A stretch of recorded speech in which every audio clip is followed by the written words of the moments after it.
How are you labeling the binge, beloved?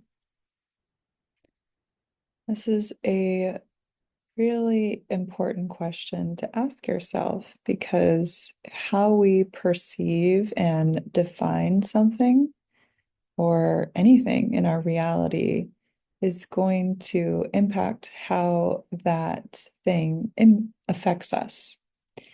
So, for example, if you are someone who, whenever it rains, you assume or label that as a you having a bad day, or the rain is bad, it's bad to get wet, and then your subconscious mind is going to help you by creating evidence that you're going to have a bad day and that it's bad that it's raining.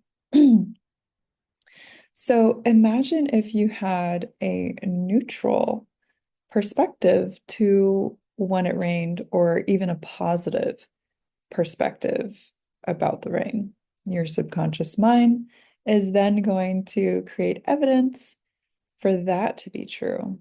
And chances are you'll have a better day because your perception of rain is either neutral or positive.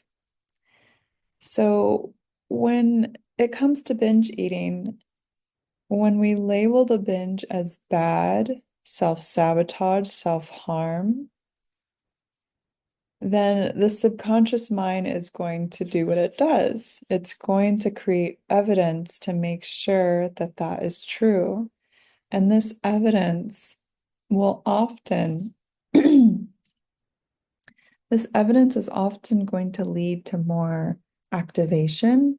It's going to likely lead to you feeling hopeless, overwhelmed, and out of control. Because when you label the binge as self-harm or self-sabotage or bad, what you are doing is telling yourself that something within you is trying to get you. And we can't ever get away from this being, this vessel, while we're still in our body. So it's a really difficult way to live and go about recovery if you believe that there is an internal adversary that is always trying to get you. Just imagine if you lived in a house or a community where you were always on edge of something trying to get you. And imagine creating that internally in your body. There's no rest, there's no escape. And the thing about binge eating is that we seek food because we don't know how to be with the sensations in the body, the sensations that are too much, that are overwhelming, even sensations that are too pleasurable.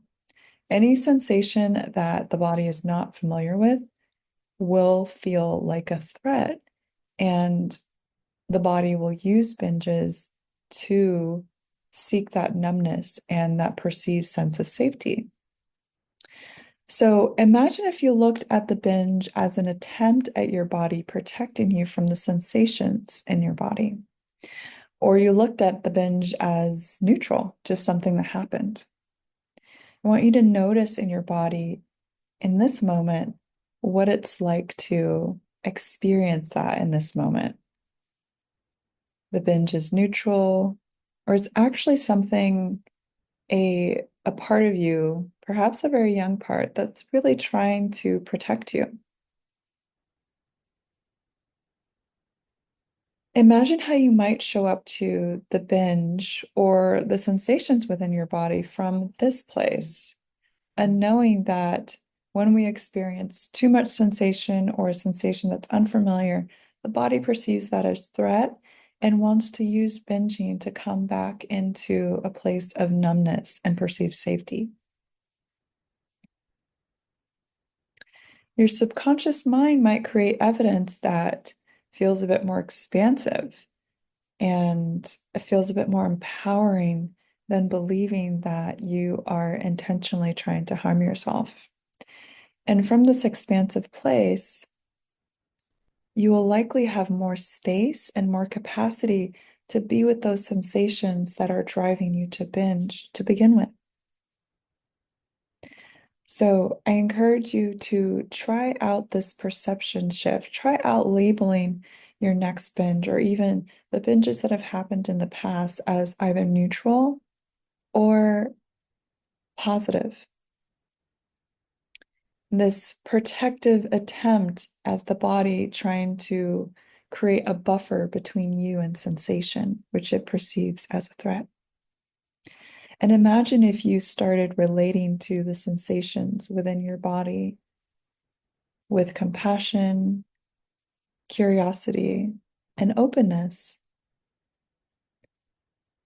And over time, you might notice that you have no use for binging because the binge is here to protect you from sensation. So the more you are open and practice at being with sensation, the less you'll actually need to binge. So I encourage you to sit with that, meditate on that, feel into that. And if there's anything coming up for you, I'd love to hear in the show notes or the comments. And I hope you have a beautiful day.